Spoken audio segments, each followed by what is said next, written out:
Class 12th का जो geography है उसमें आज हम जानेंगे जल मार्ग को प्रभावित करने वाले कारक।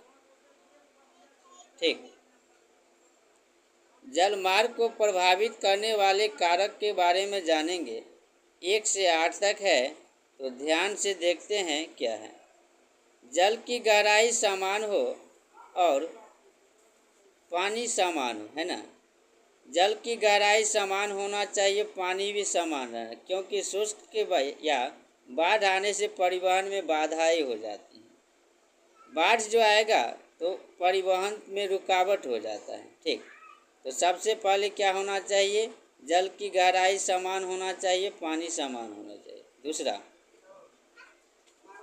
नदियाँ हिम के प्रभाव से मुक्त होना चाहिए, अन्यथा जल को जम जाने की से आवागमन बंद हो जाएगा।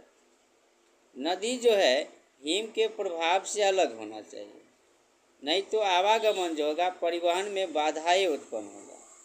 ठीक, दूसरा कारण यह था, है ना, कि जहाँ हिम है उससे अलग होना चाहिए, मुक्त होना चाहिए, आवागमन में कोई भी बाधा न हो। ठीक, तीसरा देखिए, तीसरा क्या है, नदियों के मार्ग में रपट, झरने या चट्टान नहीं होना चाहिए।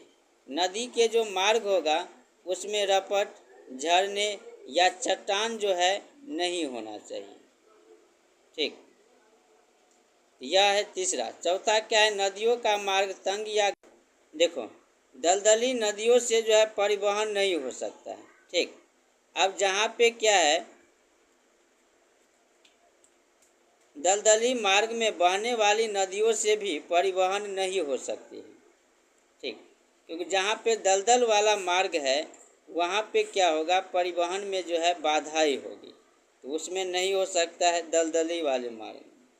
नदी का बहाव धीमी होना चाहिए, अत्यधिक गति से परिवहन नहीं होता है।